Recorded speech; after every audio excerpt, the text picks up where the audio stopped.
Hi, I had this notion I wanted to look at the wind maps and flood maps. Well, it's a little strange looking. This is the surface winds, and right now we can see this is the tropical storm Earl we have here. We also have a tropical storm over here, maybe moving towards Hawaii, I don't know. And we have also it could be the beginning or the build-up of another system. I don't know that. We will have to wait and see. But these are the surface winds, and as you can see, the entire North America is pretty much windless. There is no wind, and that's kind of unprecedented. We normally, when it's heating up in the atmosphere, it will meet with the colder air and it will then produce wind, and if they're colliding even further, it will also produce precipitation. But that's not the case in any form or fashion, because over here, that's the same map, just from another link. This is called windyty.com, and here you can see again, we have in this picture we have temperatures, we got clouds and rain, waves and sea, and we got pressure. Those are the settings I have set on this. And as you can see, there's absolutely nothing going on. Nothing. But what startles me the most, and what's really scary looking, that's our jet streams. I'm not just talking about our local jet stream on the Northern Hemisphere. No, I'm talking about both of them. This is highly unprecedented. It's downright scary, because we don't have a northern jet stream at this point in time. It's ceased, pretty much. It's not there. This is the jet stream on the Northern Hemisphere. It's taken due south, and it's already doing that over in, there will be, this is India, so that's Asia. So out in the Pacific Ocean, out around, and there'll be not even Japan. In that region, the jet stream completely breaks off. It's going south.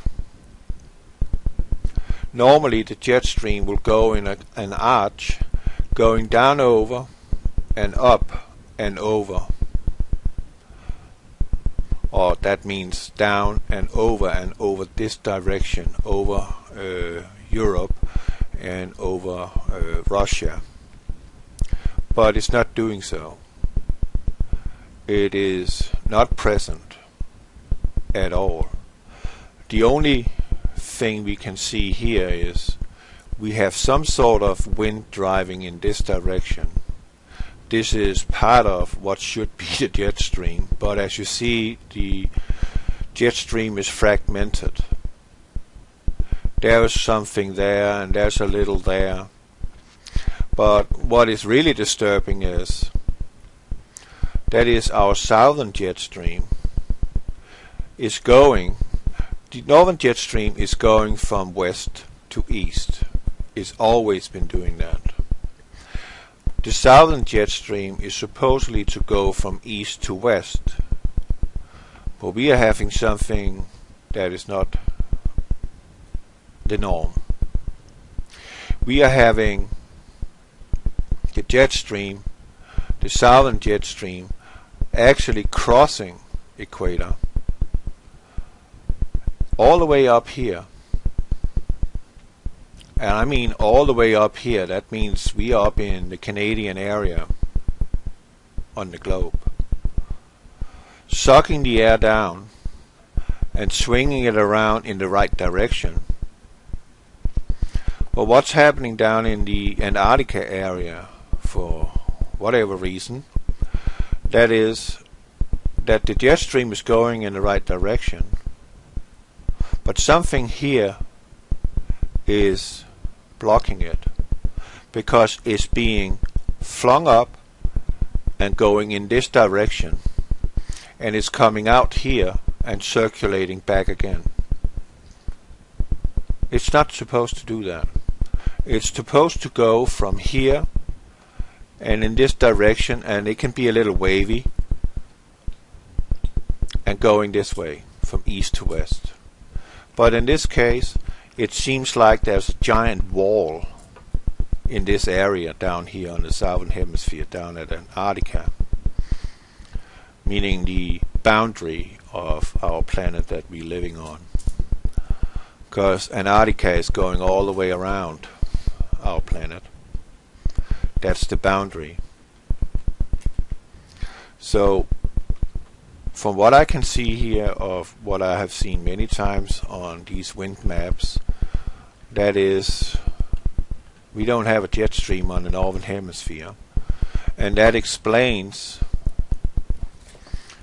in this image why we have no wind and why we are having this extreme heat. At the moment we are having an increased warm-up at the North Pole, which is also unprecedented. It should not be like that, but it is.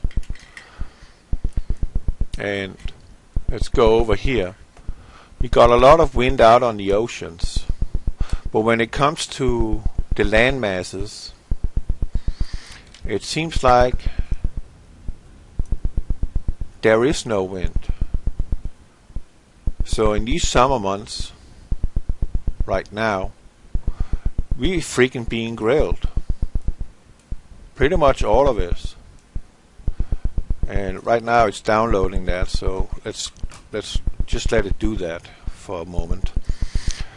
And here we can see, and I'm taking that out of Revelation 16 verse 20. If it wants to go over there, it will.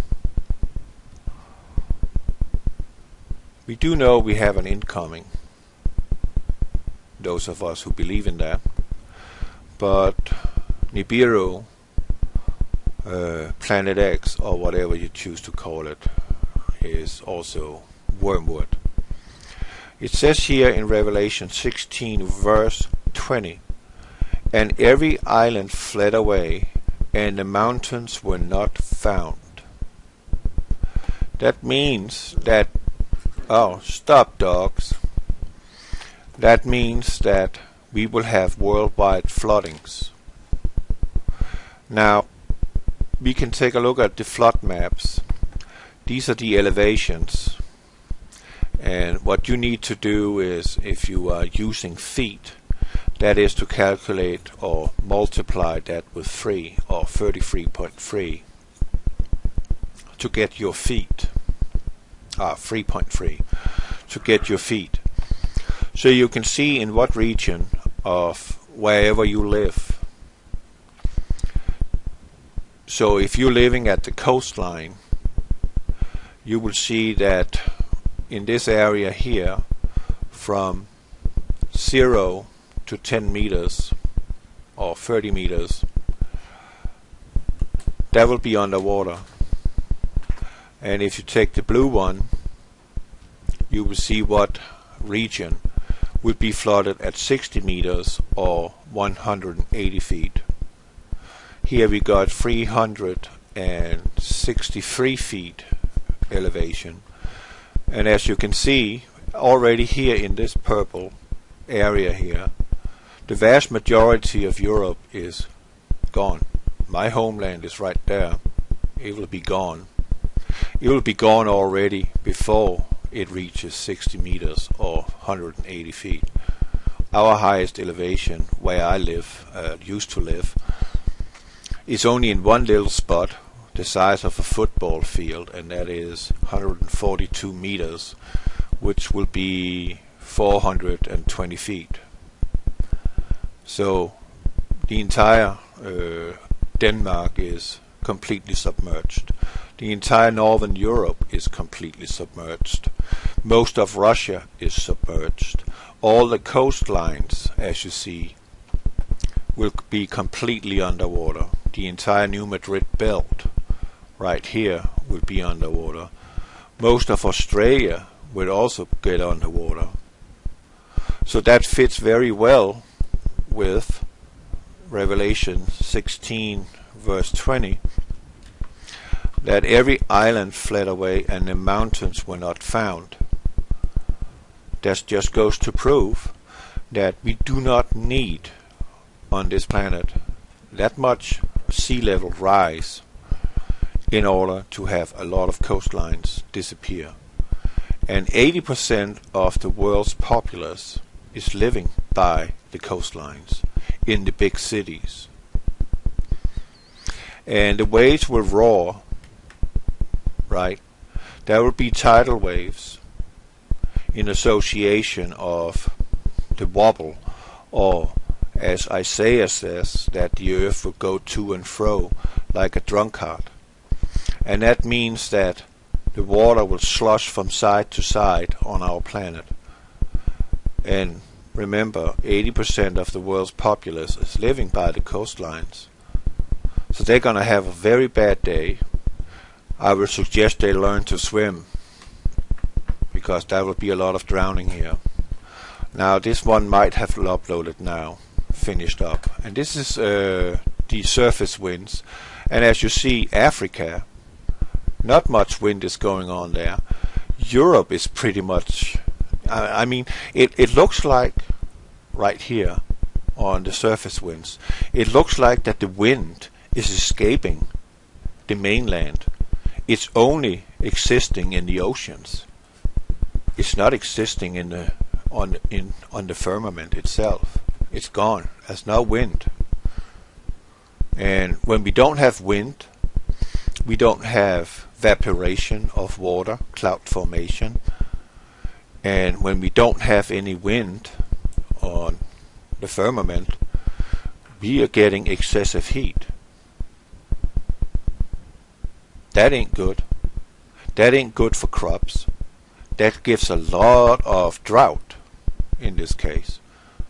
Because if there's no wind over the mainland, no clouds are being drifted in over the mainlands or the firmament to precipitate onto our crops. And what is causing that? That is what this is doing coming up. That is our jet streams, both of them. They're not acting as they're supposed to be. This one is completely, this one is freaking scary, because it's going in this direction, going over, coming in here, twisting around like there's a barrier, and yet some of it is continuing in this direction. It's completely screwed up, especially on the northern hemisphere. There's no wind. There's only wind in the oceans, not on the lands. And the map is proving this. You don't see any wind of any significant measure on the mainland. That's drought. And that also means that it will be very difficult for humanity to carry life. Because if we don't eat, well, we will starve to death. And as you just saw here, this is Asia, Australia, Oceania. There is nothing. There is no wind. That is scary. And we are having a gigantic magnetic pull from wormwood coming in, which is contributing to the disturbance of our atmosphere. And as you see, it's kind of like all the wind is escaping the firmament. It's only existing in the oceans. I mean, we are gonna have some changes coming up. Some serious changes. And Obama has already said that we should suspect a very unprecedented hurricane season this year. So he already is in the know. Now you know too. God bless you.